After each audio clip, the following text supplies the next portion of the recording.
Hello my dear friends. इससे के पहले कि देखो वीडियो में बात कर चुके हैं हम सेल की। सेल चैप्टर जो हमने स्टार्ट किया था काफी इंपॉर्टेंट चैप्टर है। मतलब अगर आपको बायोलॉजी समझनी है तो सेल को तो आपको समझना ही पड़ेगा, राइट। तो देखिए, इसके पहले के वीडियो में हमने बात कर ली थी सेल के बारे में कि कोशिका क्या होती है, ठीक है, इसका क्या योगदान है हमारी बॉडी में। हमारी पूरी बॉडी ही कोशिका की बनी होती है, कोई भी एक भी ऐसा अंग नहीं है शरीर का जो कोशिका का नहीं हो, राइट। वो कोशिका का प्रोडक्ट हो सकता है या कोशिका खुद हो सकती है। पूरा का पूरा शरीर हमारी 200 से भी ज्यादा प्रकार की कोशिकाओं से मिलकर बना होता है। तो हमने काफी कोशिका को समझा था, ठीक है, और उसके स्ट्रक्चर और फंक्शनल यूनिट के बारे में एक छोटी छोटी बातें करी थी कि किस प्रकार से कोशिका काम करती है। आज हम पढ़ने जा रहे हैं यहाँ पर difference between the plant cell and animal cell.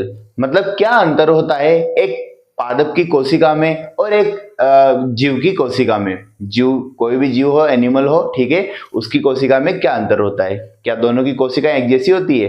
क्या दोनों की कोशिकाएं एक जैसे काम करती है? बिल्कुल भी नहीं, बहुत अंतर होता है और काफी सारी सिमिलरिटीज भी होती है, ठीक है।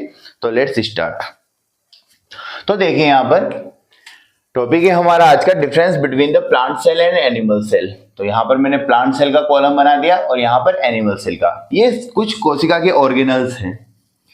सेल्स की क्या है? ऑर्गेनल्स है। तो इनके बेसिस पर हम समझेंगे कि कौन से ऑर्गेनल्स ऐसे हैं जो ओनली प्लांट सेल में पाए जाते हैं, कौन से ऑर्गेनल्स ऐसे हैं जो ओनली एनिमल सेल में पाए जाते हैं, और कौन से ऑर्गेनल्स हैं जो दोनों में कॉमन होते हैं, राइट।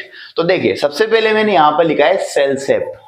तो सबके मन में क्वेश्चन आता है, सर क्या प्लांट की सेल और एनिमल की जो सेल है उनका शेप एंड साइज एक जैसा होता है? बिल्कुल नहीं, बहुत डिफरेंस है, ठीक है। तभी तो हम डिफरेंस कर पाते हैं कि वो प्लांट है। अगर सब कुछ, सारी सेल्स ही एक जैसे होती, सारे फंक्शन ही एक जैसे होते, तो फिर क्या अंतर रह जाता प्लांट में और हम लोगों में? बिल्कुल भी नहीं, राइट। तो देखिए यहाँ पर सेल शेप। देखो जो प्लांट की जो कोशिकाएं होती है, ध्यान से समझना इन चीजों को, आपके सारे पॉइंट्स यहां से क्लियर हो जाएंगे और काफी हद तक हमें आगे पढ़ने में मदद भी मिलेगी।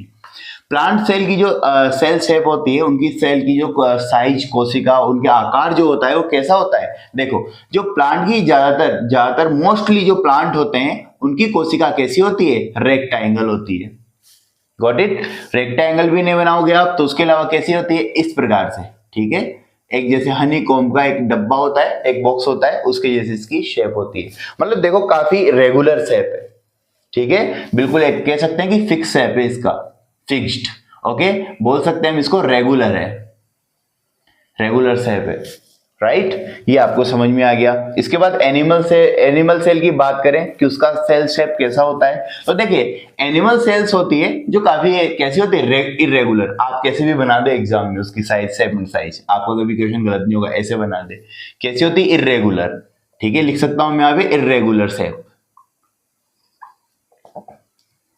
तो ये हो गया हमारा सेल शेप के बारे में। इसका कोशिका का आकार प्लांट सेल में कैसी होगी? या तो बिल्कुल डब्बे की जैसी, ठीक है, इसको आप स्क्वायर बोल सकते हो, रेक्टेंगल बोल सकते हो, ठीक है, इस प्रकार से। और यहाँ पर एनिमल सेल की बात करें तो कैसी होगी? इरेगुलर, जैसे अमीबा होता है, ठीक है, इरेगुलर। ये एनिमल सेल हो गया, या फिर गोल बना दीजिए। सेल वॉल की बात करें तो देखो सेल वॉल जो है ओनली किस में पाई जाती है? प्लांट में। काफी हार्ड होती है। जो प्लांट इतना हार्ड स्ट्रक्चर वाला होता है, ठीक है, वो इसके कारण ही होता है कि उसमें क्या पाया जाता है? सेल वॉल, ठीक है, ओके। उसके बाद एनिमल सेल की बात करें, क्या एनिमल सेल में भी सेल वॉल पाया जाता है? No, there is no cell wall. यहां की बात करें प्लाज्मा मेम्ब्रेन, तो प्लाज्मा मेम्ब्रेन कोशिका झिल्ली, या हम बोलेंगे सेल मेम्ब्रेन, ठीक है, तो वो दोनों में होती है, इसमें भी होती है और इसमें भी होती है, राइट, ओके।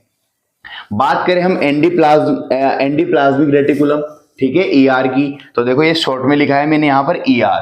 तो ये दोनों में होता है, इसमें भी होता है और इसमें भी होता है। तो आप प्रेजेंट एब्सेंट भी लिख सकते हैं या करेक्ट का और रॉन्ग का साइन भी यूज कर सकते हैं। न्यूक्लियस की बात करें, केंद्रक की, तो वो इसमें भी होगा और इसमें भी होगा। लेकिन दोनों में अंतर क्या है? जहां जहां अंतर होगा थोड़ा बहुत मैं जरूर एक्सप्लेन करूंगा। न्यूक्लियस जो यहाँ इसका न्यूक्लियस है वो कैसा होता है? जैसे मान लो ये कोई भी एक शेल है, प्लांट की सेल है, ये शेल बना दी मैंने, राइट। इसमें जो इसका न्यूक्लियस होगा वो बिल्कुल क्या होता है? जो इसकी सेल मेम्ब्रेन होती है उसके पास में होता है, बीच में नहीं होता। लेकिन एनिमल सेल में मोस्टली क्या होता है कि जो इसका न्यूक्लियस होता है वो बिल्कुल सेंटर में होता है, इतना सा थोड़ा सा अंतर है, जो कि माइनर सा है, कोई ज्यादा ध्यान देने वाली बात नहीं है। लाइसोसोम की बात करें तो लाइसोसोम इसमें भी होगा और लाइसोसोम इसमें भी होगा, दोनों में प्रेजेंट है। साइटोप्लाज्म की बात करें, साइटोप्लाज्म कोशिका द्रव्य जरूरी है तो दोनों में होगा। ये अपने सेंस से भी आप पता लगा सकते हो कि कौन सी चीज किस में होती है। जैसे सेल वॉल की हमें कोई रिक्वायरमेंट नहीं है, ठीक है, हमारी बॉडी फ्लेक्सिबल रखनी है अपने आप को, ठीक है, फ्लेक्सिबल बॉडी है, ठीक है। अब प्लांट की बॉडी फ्लेक्सिबल नहीं होती, काफी हद तक उनको कैसा रहना पड़ता है, स्टेबल और बिल्कुल रिजिड रहना पड़ता है। That's why they need cell wall. Why do we need cell wall, हमें सेल वॉल की क्या जरूरत है। तो थोड़ा सा अपना यूज करके भी आप कर सकते हैं इसको। तो देखो, सेल शेप की बात हो गई, सेल वॉल की बात हो गई, plasma membrane, endoplasmic reticulum, nucleus हो गया, लाइसोसोम हो गया, साइटोप्लाज्म, ये जितनी भी सारी चीजें हैं ओनली बजाय सेल वॉल के ये दोनों ही सेल में होती है। तो आपको पता लग रहा है साथ का साथ कि कौन सी चीज किस में होती है, कौन सा ऑर्गेनल्स किस में होता है और कौन सा ऑर्गेनल्स दोनों में नहीं होता, कौन सा दोनों में होते हैं, राइट। और इसे थोड़ा बहुत आइडिया आप रखना है, इनका बहुत काम आएगा। अब इसके जो यहाँ पर हम ऑर्गेनल्स जितने भी लिख रहे हैं ये काफी सारे, मतलब जो इंपॉर्टेंट ऑर्गेनल्स है उनकी हम यहाँ पर बात कर रहे हैं।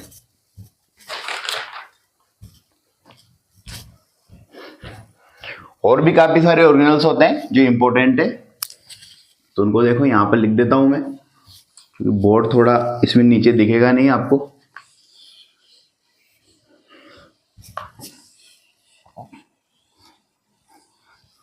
देखो, अगर मैं बात करूं प्लास्टिड की, एक सेल ऑर्गेनल होता है प्लास्टिड,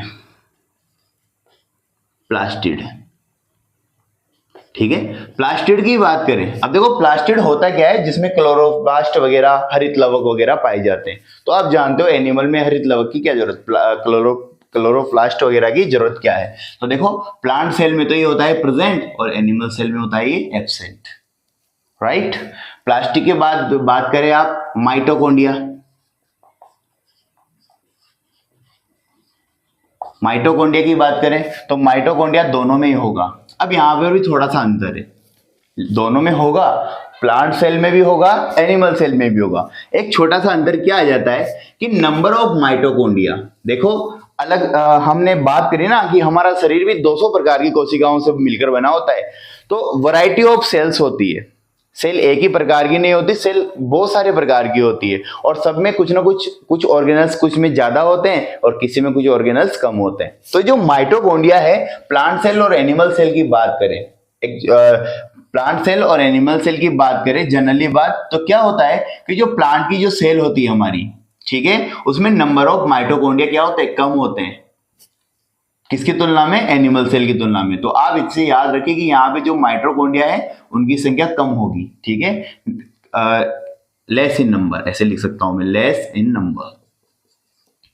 प्लांट सेल में माइटोकॉन्ड्रिया की संख्या कम होती है, किसकी तुलना में, एनिमल सेल की।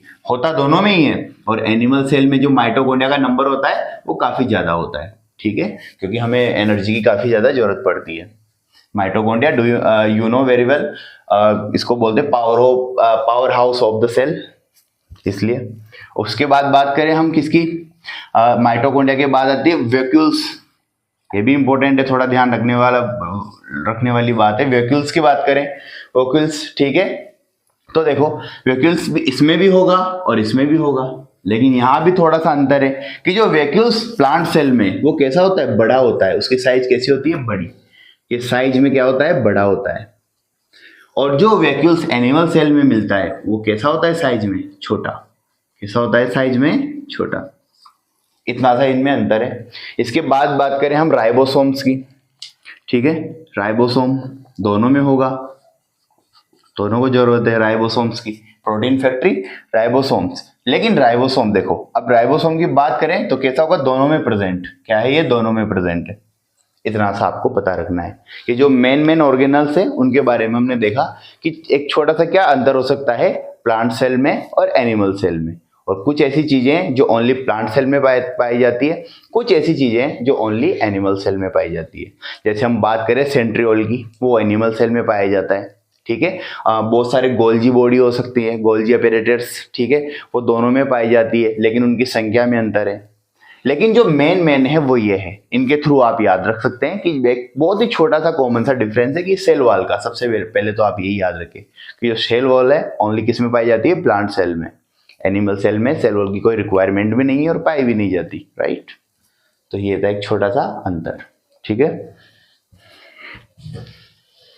प्लास्टिड है, प्लास्टिड की जो हमने बात करी थी, ठीक है। प्लास्टिड किसमें पाया जाएगा, ओनली प्लांट सेल में। एनिमल सेल में कोई रिक्वायरमेंट ही नहीं है, क्योंकि हमें कोई धूप में खड़ा होकर खाना तो बनाना नहीं है कि हमारे अंदर क्लोरोप्लास्ट हो और हम धूप में जाके खड़े हो जाएं और हमारा बॉडी खाना बना ले, ऐसा तो हो नहीं सकता, ठीक है। तो इस चक्कर, आई होप ये आपको समझ में आया होगा। अब देखते हैं, हम जितने भी सारे ऑर्गेनल्स हमने यहाँ पर देखे, एक एक ऑर्गेनल्स को लेता हूँ और उसके बारे में हम डीप स्टडी करते हैं। सबसे पहले हम चलेंगे हमारी सेल मेम्ब्रेन, ठीक है। सेल मेम्ब्रेन को देखते हैं, उसका स्ट्रक्चर समझते हैं, खोज किसने करी, किसने ये बताया दुनिया को कि सेल मेम्ब्रेन ऐसी होती है, उसका फंक्शन क्या है हमारी बॉडी में या फिर एक सेल में, राइट। देखते हैं, क्योंकि देखो ये मैंने पहले वाले वीडियो में भी आपको बताया कि जो एक सेल होती है कंप्लीट एक फैक्ट्री है, ठीक है। यहाँ पर प्रोडक्शन भी हो रहा है, एनर्जी बन रही है, सब कुछ हो रहा है, ठीक है। आपकी बॉडी जो भी आज फंक्शन कर रही है, आप जो खड़े हो, आप जो बोल रहे हो, काम कर रहे हो, आप खाना खा रहे हो, उसको जो पचा रहे हो, ठीक है, आपका सर्कुलेटरी सिस्टम काम कर रहा है, सब कुछ किसके अंदर हो रहा है, एक सेल के अंदर। सेल से ही वो सारे फंक्शन क्रिएट हो रहे हैं, ठीक है। आपकी बॉडी में हर जगह क्या है, सेल प्रेजेंट है। बात करें हम सेल मेम्ब्रेन की, तो देखिए सेल मेम्ब्रेन क्या होती है। सेल मेम्ब्रेन कोशिका झिल्ली, पहले हम बात कर चुके हैं, एक ऑर्गेनल से है कोशिका का।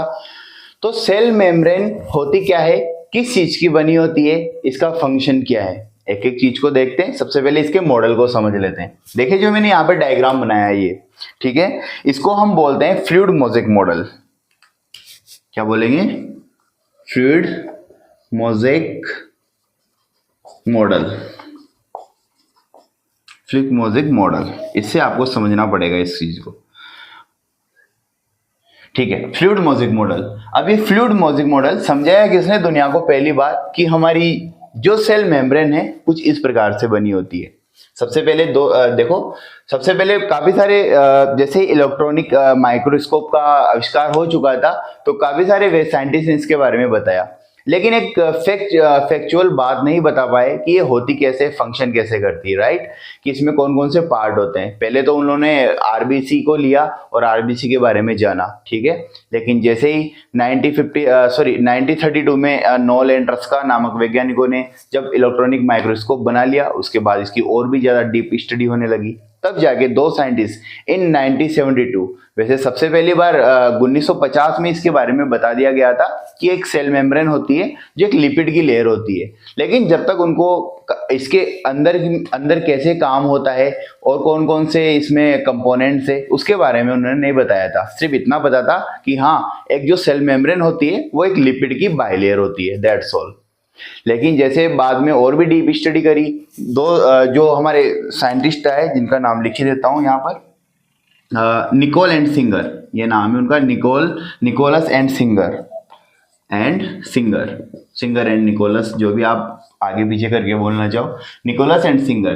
कब की बात है, 1972 की। तो उन्होंने बताया कि ये कुछ ऐसा होता है और उन्होंने एक मॉडल बनाया, उन्होंने इसकी अवधारणा दी सेल मेम्ब्रेन की, और उनकी अवधारणा को क्या बोला, फ्लूइड मोज़ेक मॉडल। इस चीज का आप थोड़ा सा ध्यान रखना, एक आध नंबर में पूछ लेता है। तो देखते हैं अब इसके बारे में कि कैसे होती है हमारी सेल मेम्ब्रेन।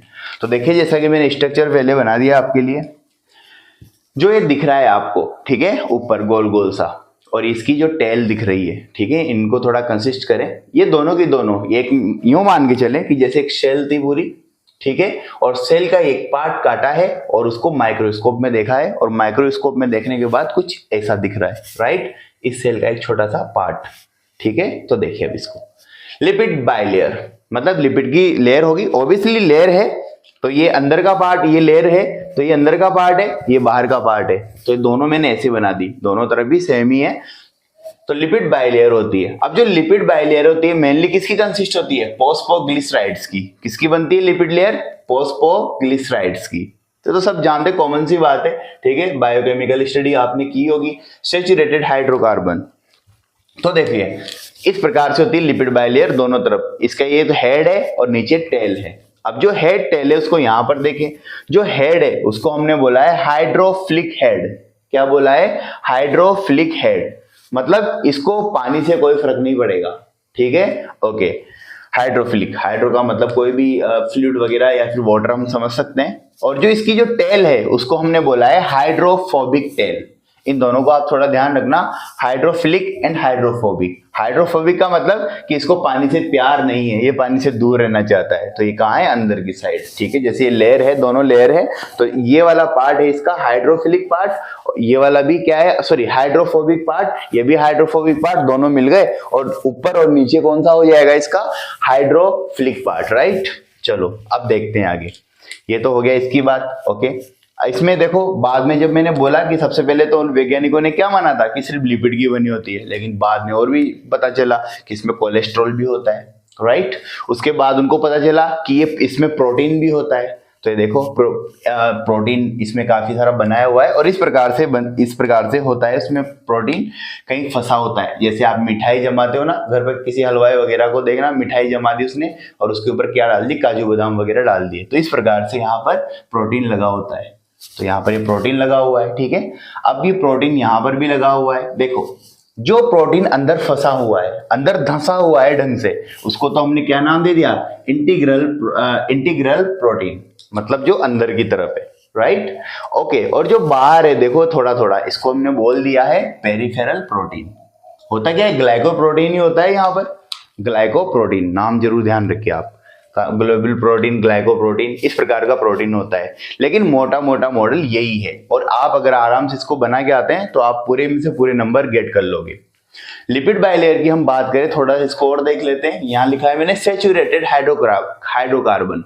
मोस्टली जो इसकी जो टेल होती है, जिसको मैंने क्या बोला? हाइड्रोफोबिक टेल, ठीक है। इसमें ज्यादा मात्रा में क्या पाया जाता है? Saturated hydrocarbon. इस बात का थोड़ा ध्यान रखिए, क्या पाया जाता है? Saturated hydrocarbon. और फॉस्फोग्लिसराइड्स वो कहां पाया जाता है? लिपिड बाइलेयर में। मतलब होता यही है, ठीक है, ओके। अब देखो ये प्रोटीन बहुत ही कम मात्रा में होता है। यहाँ पर देखो प्रोटीन की मात्रा कम होती है, लेकिन कुछ ऐसी सेल्स भी होती है हमारी बॉडी में, जैसे आरबीसी।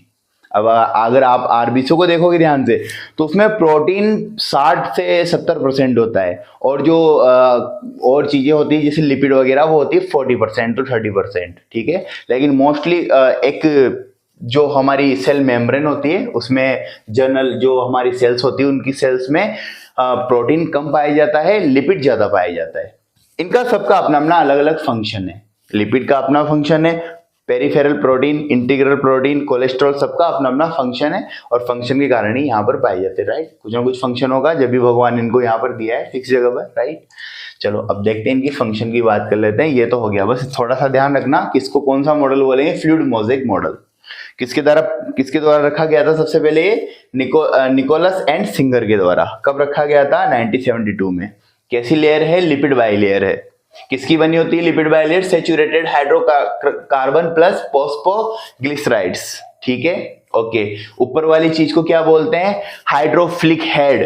नीचे वाली को, इसको जो पूंछ लग रही है, दो पूंछ निकल के आ रही है यहाँ पर, इसको बोलेंगे हाइड्रोफोबिक टेल, ठीक है। जो ऊपर वाला प्रोटीन, जो ये देखो मैंने यहाँ पर फंसाया हुआ है बीच बीच में, इसको बोलेंगे पेरिफेरल प्रोटीन, ठीक है। प्रोटीन भी बहुत सारे प्रकार के होते हैं। ये कौन सा प्रोटीन है बाद में डिस्कस कर लेंगे हम, ठीक है, पेरिफेरल प्रोटीन। उसके बाद जो अंदर धसा हुआ है, ठीक है, उसको बोलेंगे हम इंटीग्रल प्रोटीन।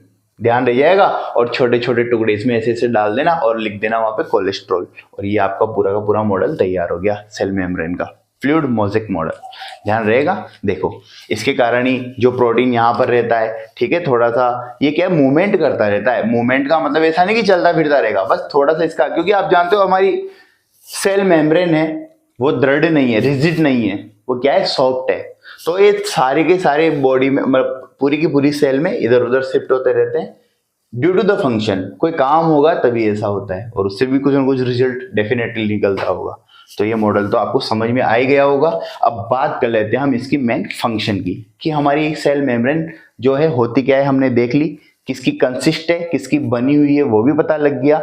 अब इसका काम क्या है, फंक्शन क्या है, और फंक्शन कैसे होता है, राइट, इसके बारे में बात कर लेते हैं।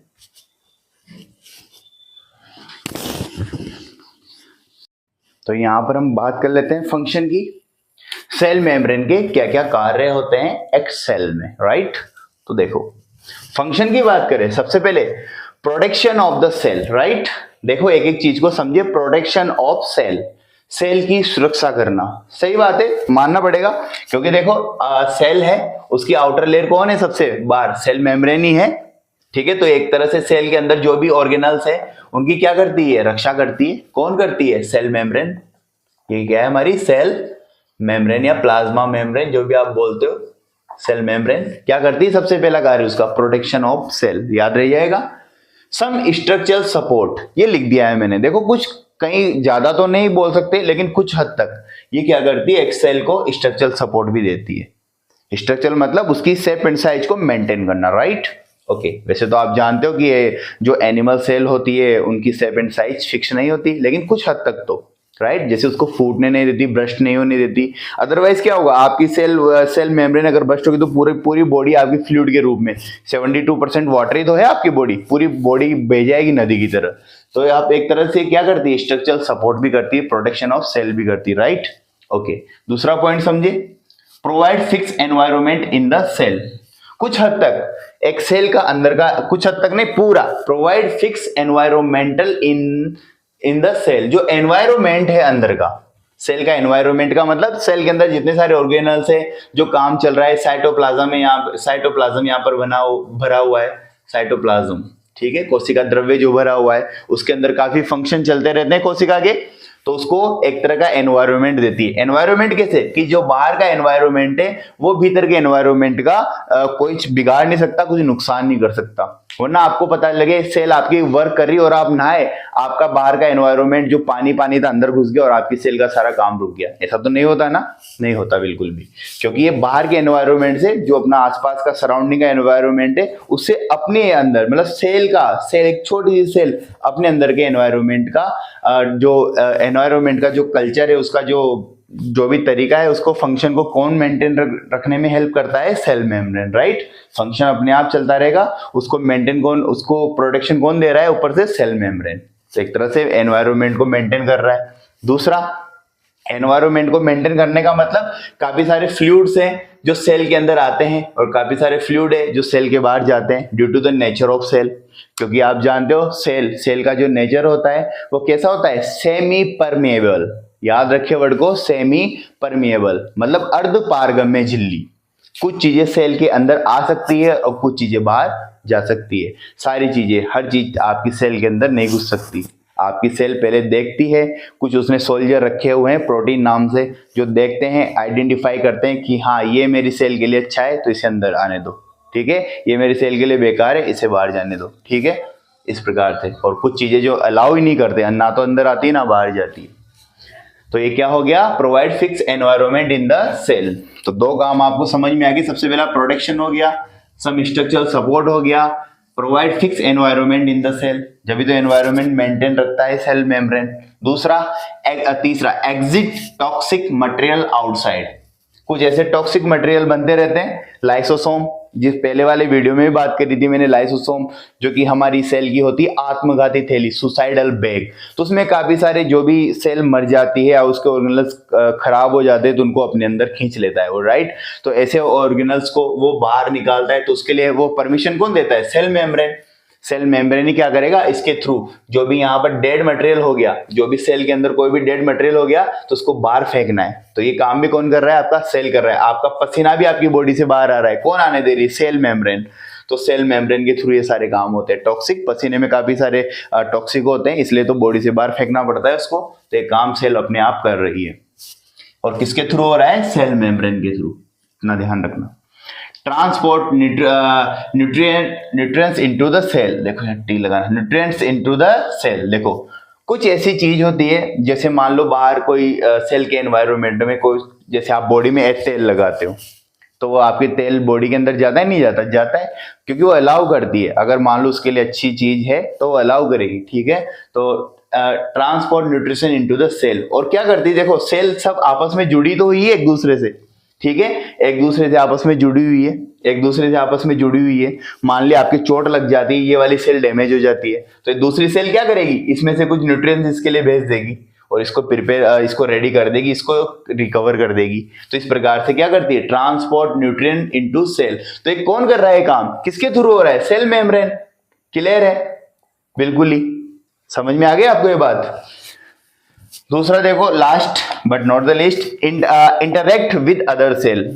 विद अदर सेल इंटरेक्ट करती है अदर सेल से। जैसे सेल है बहुत सारी लगी हुई है, हाँ भाई मेरे अंदर ये वाला न्यूट्रिएंट की कमी आ गई, ठीक है, बातचीत करती है, ठीक है। मैं बातचीत का इंटरेक्ट का मतलब यहाँ पर बातचीत करने से नहीं है कि वो बतियाती है, ठीक है, नहीं, बात करना नहीं होता, न्यूट्रिशन को एक दूसरे में, ताकि बैलेंस रहे हर सेल में न्यूट्रिएंट्स की। देखो आपकी जो स्किन है, जैसे कि आपको ये ऐसा थोड़ी है कि यहाँ पर आपकी अलग टाइप की स्किन है, यहाँ पर अलग टाइप की, यहाँ पर अलग टाइप की, बीमारी हो जाए वो अलग बात है, लेकिन नॉर्मल क्या है, सब एक जैसा है। मतलब क्या है कि सेल ने अपने आसपास का एनवायरनमेंट इतना अच्छे से मेंटेन कर रखा है कि सारी सेल एक जैसी दिख रही है आपको, क्योंकि उनमें क्या है, जो काफी सारी सेल्स के जो अंदर न्यूट्रिशन पड़े हुए हैं वो एक दूसरे में मेंटेन करके रखती है। वो अगर किसी का कम हो जाए ज्यादा हो जाए तो बैलेंस कर लेती है अपने आप में। तो क्या करेंगे, इंटरेक्ट विद अदर सेल। और एक सेल का फंक्शन दूसरी सेल से डिपेंड करता है, क्योंकि सेल्स एक जैसी नहीं होती, काफी सारी ब्लड सेल्स होती है। तो ब्लड सेल जब ब्लड यहाँ पर पहुंचेगा तो कुछ इस न्यूट्रिशन इसको चाहिए, तो ये दूसरी सेल ही तो है, आरबीसी आ गई यहाँ पर, ठीक है। आरबीसी में क्या आ गया, आपका फूड आ गया, फूड के न्यूट्रिएंट्स आ गया, जो आपने फूड भोजन ग्रहण किया उसका पोषण किस में आ गया, आरबीसी में। आरबीसी डब्ल्यूबीसी जो भी आपकी बॉडी में ब्लड है, तो ब्लड गया यहाँ पर, इन सेल को रिक्वायरमेंट थी कि हाँ भाई हमारे पास ये चीज खत्म हो गई, ऑक्सीजन खत्म हो गई, ऑक्सीजन दे जाओ, तो इसने ऑक्सीजन ले ली।